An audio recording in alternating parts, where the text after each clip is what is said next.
Welcome to another episode of the House Husband Diaries. As always, I am your host, Carter C. As you can see, I have a new set here, new production facilities, not really facilities, but I have moved locations, and I'm just looking, part of the fun of the House Husband Diaries is trying to find places to make these videos, and and then, that'd be cool. They'd be inviting. And, I'm over here thinking maybe eventually we might have guests, maybe this is a good spot. Let me know in the comments, like, hey, it's a better set, better location. I had a comment for the other location. I'll still use the other location to shoot some videos, but, I sit on a guitar stool. You can't see that, but I was told that I looked like I was getting ready to sing a ditty, and don't disagree. So I figured I'd keep looking and keep searching, try to find a nice background. Excuse me. As you can see in here, we've got the board game Settlers of Catan. If you've never played Settlers of Catan, I highly recommend it. Lots of fun, always different. It's amazing. I'm not paid to say that. Obviously, I don't have very many subscribers and very little views at this point because I'm just starting, but just go makers of that game. It's also fun. Little note, side note on Settlers of Catan is that it's actually a German board game, and it's called Die Siedlers von Catan or something. I'm butchering that, but my wife's from Germany. And all of her family's German. They're not like Americans that were born over, at a base or something. They're like Germans, and so they have like the original German game, and that's where I learned to play it. Actually, let me back up. I learned to play it with some friends of mine from college. I graduated and came back, and they were playing it, and so then I played it with my wife and her family. And I'm like, holy smokes, that's crazy. Long aside, new set, all that jazz. So what are we talking about today, right? We're talking about old dogs, new tricks. I named the series "Old Dog, New Tricks" because there's this feeling, this I don't know, sentiment, feeling, I don't know how you would describe it, but people seem to think that once you hit a certain age, it's too difficult to learn something new, or people become unwilling to learn something new, or maybe they just don't want to learn something new because it's unexpected, and people would look down on you for learning something new for whatever reason, maybe because they feel bad about their own lives and the fact that they are unwilling to put forth the effort to learn something new. And there's this thought that maybe younger humans are more adept at learning, or faster picking things up, and that somehow our brains are, slow down as we get older, and we can't learn and pick up new things as quickly. And I just think that's total BS. I've picked up in my 30s, in my mid-30s, mid to late 30s, I've picked up three things, right? Well, the third one is iffy, right? My wife and her family would probably slightly disagree, but that's okay. So I've learned how to scuba dive, right? Which is what I'll be talking about on this episode, and my adventures scuba diving and learning to scuba dive in my mid-30s. And then I learned to snow ski, in my 30s. And then I'm learning German to try to better communicate with my wife's family when we go over to Germany for family visits, every other year or so, to see the uncle, aunts, grandparents, and the rest of the family that still lives in Germany. So, and by the way, that video, I'll just go ahead and say, I haven't recorded it yet, but I am terrible at foreign languages. Just like. It took me, just years to learn English, and be able to write fairly well. It takes me forever to write because of just it just languages don't come naturally to me. Other things do, numbers do. So I think we all have a propensity for different, like, lean towards different skill sets, or different things come easier, and language is not one of those that comes easily to me. I bombed French in 8th grade, and Latin in 9th grade, and then Spanish. Anyway, that's a whole nother conversation. But let's get to scuba diving, right? So I'm gonna be fixing this microphone and trying to sit and figure out what I don't want. I don't want that flower base thing to come out of my head. So I have to be far enough over, because I'm like here, which might be comfortable. I don't know if you can hear this. I don't know how that works, but anyway, you don't care. So if you make it past 6 minutes, right, into this video, you'll actually hear about scuba diving. So, scuba diving. My wife's been scuba diving for like 20 years almost. And I'd never scuba dived, got married in my mid-30's. And we wanted to go to Turks and Caicos. We did go to Turks and Caicos for our honeymoon. And part of that was scuba diving. And my wife's like, hey, let's go scuba diving. So I have to get certified. And I was a little worried about the exams, about the tests. Got through all those, passed all that. And then it was time for, you do a day in the pool, and then you do a day of open water dives. You have to do 4 open water dives to get open water certified. Well, I grew up swimming in pools, some lakes, going to the beach and the ocean and stuff. So, like, I'm comfortable swimming. I wasn't on a swim team or anything. But, scuba diving is somewhat different. And, so I'm not starting out like I don't know how to swim. I freak out when I'm in water. Like, I'm fairly comfortable in water.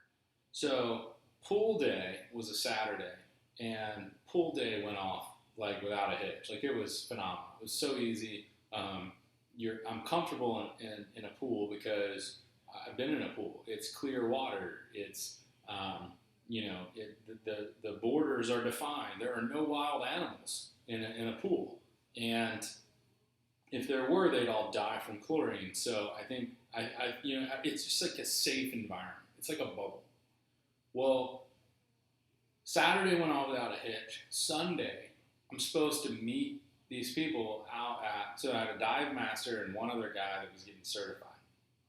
It was just 3 of us, and I'm supposed to drive out down this highway. I got certified in Charleston. Well, it's actually Allwindahl, South Carolina, was where the lake that we did our cert dives. But it was in Charleston, South Carolina at the time, and so I'm supposed to drive out of Charleston down the highway and just turn off in the woods. Basically, it was just like a dirt road in the middle of these pine trees, in the middle of the forest, and we park, and they're like, okay, we got to walk like maybe, a quarter of a mile, half mile, and there's a lake back here. Like, are you serious? Like, we're just carrying gear, like, in through the woods, and there's this lake. And they told me that the lake was clear, it's great, it's 20 feet deep, which is the minimum. It has to be the minimum depth to get your cert dives done and everything. So I'm like, okay, we're getting attacked by mosquitoes. It's just terrible. It's like late September, early October. And so it's like pretty warm still in South Carolina. And we show up and we get to this lake, and 30 to 40 yards to my left is an alligator in the water. Yeah. And I was like, you're shitting me. Do you expect me to do my certification dives in a lake with an alligator? Like, that's not part of this plan. Like, that's not part of the certification process, right? I mean, what that? So then they're like, don't worry, the alligator won't bother you. Oh, because it survived like since the world began, and it's just not going to eat easy prey, like just because we're going to sit here and like hop in. Is that the dumbest thing I've ever done in my life? Are you asking me to do the dumbest thing I've ever done in my life? I think you are.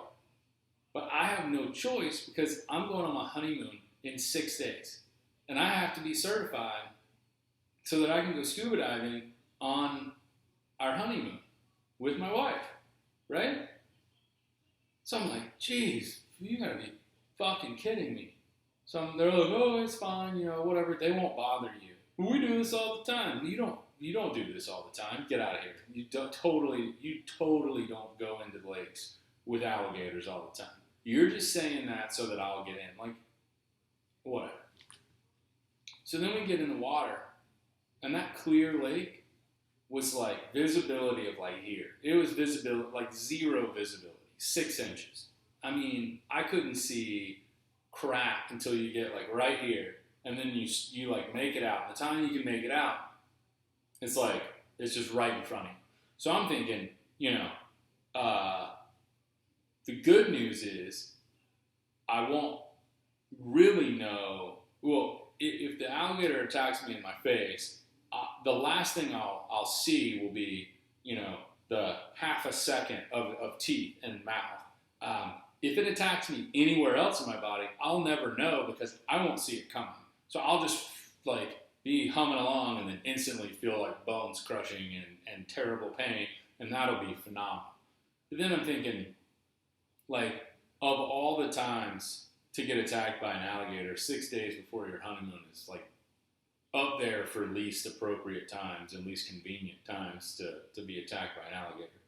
So I'm pretty freaked out. I'm trying to be like, some man and like, oh no, I got this. But like, let's be honest, like it's just crazy. It's just a crazy backdrop when you're like an adult to say, okay, like I'm gonna hop in a lake with an alligator, a lake with zero visibility. It may be one thing if I could see underwater and I could see that it was, at the other end of the lake, and if it started swimming, I'd have like plenty of time as long as I stayed close to the shore to get out. But that wasn't the case, and I wasn't in control. So I had to summon the energy and the mental fortitude, if you will, to buckle down and do these dives. So first dive, you go down and you fill your mask halfway with water, and so you got like half your mask full of water, and then you're supposed to clear.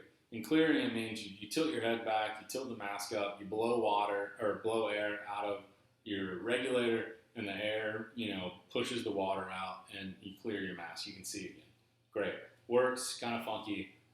So I go down.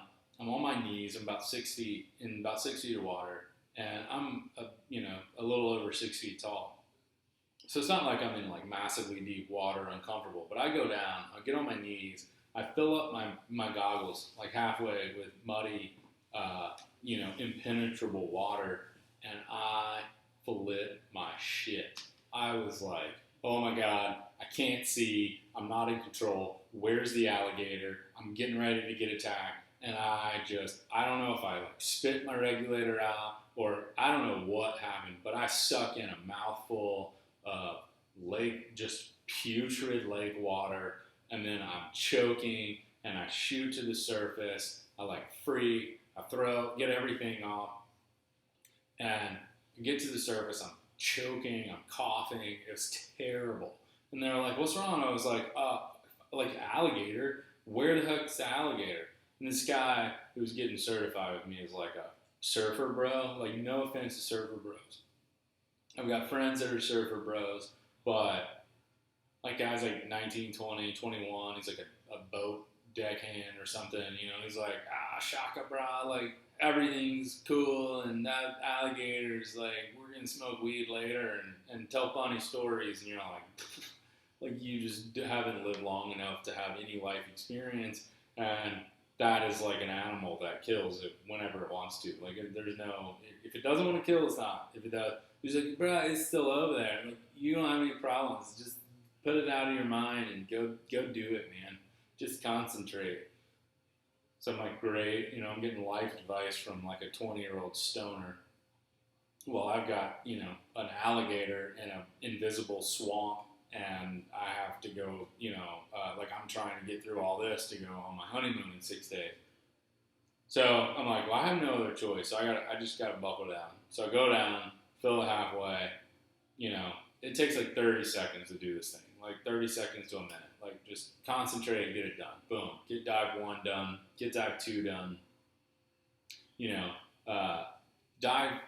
I don't remember what dive 3 was, or at some point we had to do this other skill set, which was like use a compass to navigate. It's the like dumbest thing ever. Like, I mean, I get why you need, like, it's a good skill to have down under the water, but you basically just put your head in the water. Well, before you get in the water, you pick a point across the lake or wherever open water. You pick a point. You take a compass reading, and then you duck your head in the water, looking at the compass under the water, and you use your snorkel to breathe. And staying in the water the whole time, not looking up. You swim just following the compass direction. And then at some point, you get tapped on the shoulder by the dive master, and they say, turn around. So you have to do a 180. So now you just, you keep the compass, but now you're looking at the exact reverse of the compass degree. And you swim back, and then you have to be within a certain number of feet of where you started. You just want me to swim out in the middle of a lake filled with alligators and just not care at all. I mean, the level of difficulty of doing these open water dives, I have to just kind of stop for a second and just say, like, I don't know what everybody's normal experience getting PADI certified scuba diving is, but I have to imagine that my level, like the amount of stress and difficulty of these 4 open water cert dives in this lake were just astronomically higher than a normal PADI certification. I mean, it was unbelievable.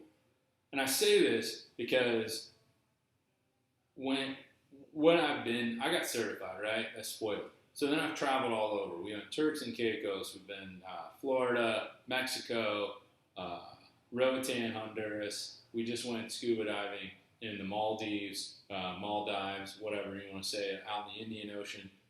So scuba has brought me a lot of joy of traveling and another aspect of adventure that I didn't have, a few years ago. So that's part of why I'm making this video, is because 1, there's some funny stories. 2, just to say, hey, when you don't age out of learning new things and having new experiences, right? So I've been able to enjoy over the last, 3-4 years, some really neat experiences and adventures that I never had before and never would have had if I hadn't gone through, the PADI certification process. I'm also telling you this because my PADI certification process was impossible. It was crazy hard, and I got through it, and it makes the diving so much more enjoyable. And so anyway, I'll say this. I'll go back. I know I'm kind of ADD in this, but last dive, so I make the compass. I do that. Like, I was spot on. The dive master was like, "Oh wow, you were like in a direct line." I was like, "Yeah, I concentrated like a mother," because here I am looking in the water, can barely see the compass, and I'm like, "This is it." Like, I'm concentrating on the compass, and if I get attacked, like, I'm just gonna die. So just keep looking at the compass, and then like, look at the compass direction, you're gonna die. Look at the compass, you're gonna die. Like, if you don't die, you don't die. Great. But like, that was the whole thought process for the 3 minutes or 5 minutes I was out there swimming. I mean, it was the worst. So the last dive is you have to go out to the deepest part. You have to go down to like the bottom, and I don't know, find something, and then maybe I'm getting 3 and 4 mixed up. But anyway, at one point you go down to the bottom, and then you have to get in the water column. Is what they call like just the like you're not at the surface and you're not at the bottom, and then you just have to float. So you have to control your buoyancy by breathing. Oh, so you have to be calm. because if you suck too much air in, your lungs are like balloons, and you'll shoot to the surface. And if you exhale too much and you have too much weight, then you'll just sit on the bottom. So you have to be able to float in the water column in like a lake with zero visibility and alligators. Calm down. Yeah, no, perfect. Like Zen. I bet most yoga places and whatever New Age stuff there is out there, I'm pretty sure they like surround all the people with alligators and say, "Oh, now find Zen and breathe deeply and isn't this relaxing? Well, hot yoga with alligators. Like, get the flip out of here." So I'm sitting there, pass it, whatever, like, get out. I'm like, that's the dumbest thing ever. I've done a fair amount of dumb things in my life. I have some silly stories. It's all fun and games. Until somebody gets hurt, and luckily I didn't get hurt. So 6 days later, we go to Turks and Caicos, and I jump off the boat with all my gear on at Turks and Caicos, and it's 40 feet down to the bottom, and then you go about 100 yards, and then the wall just drops off and goes to like 3,000, 5,000 feet. I don't know what it is, but basically just goes into oblivion. It's crazy. So I jump off the back of this boat, and as soon as I put my goggles in the water, I could see every grain of sand at the bottom, 40 feet below. It was unbelievable to have the experience of doing dives in like zero visibility and then doing dives in like whatever, perfect visibility, right? So, long story short, and I'll get to the end of the video of these stories. The long story short is you can learn new things at whatever age, right? So I was in my mid-30's. I learned something new, and I've been able to travel and have a bunch of fun experiences and meet new people too. And I think that's one of the best things about scuba diving. If you're thinking about potentially learning how to scuba dive, is the people that we have met all over the world in a number of different countries are just really phenomenal people. The diving group of people are really just super nice people. We don't always agree on everything, but they're just really like a nice group of people that have all these interesting experiences, and then you get to share some of those with them. So we were in, and then the other thing I was going to say is that as much as I enjoyed my pool day on that Saturday, and as much as I didn't enjoy the crazy murky lake surf dives, I have appreciated the difficulty level of those surf dives, because when I've gotten into a few uncomfortable situations out in open water all over, I just revert back to, hey, you've been in a situation where you couldn't see, you couldn't breathe, there was an alligator, and you just weren't really sure, like, calm down. And so I'll say that when I was in Turks and Caicos, and the visibility was amazing, and the water was amazing. We'll go back there someday. We can't wait. Like, it was really a phenomenal experience. It just was like night and day. It was just so enjoyable to be, 80 feet down, looking at the fish, and we had some sharks swim by and everything. But there's a sense of calm when you can see what you're up against, when you've been through the experiences and not being able to see. And then I'll say we went to Honduras, an island off Honduras called Roatan, and that was in April, so almost a year ago. And I couldn't clear my mask. Like, it just wasn't working. I don't know why. I wasn't doing something right. I was freaking out. I'm like 60 feet down, and it keeps fogging up, and I'm really, like, your eyes are watering because the salt water is just terrible. And my dive master turns around and he's like, let's switch masks.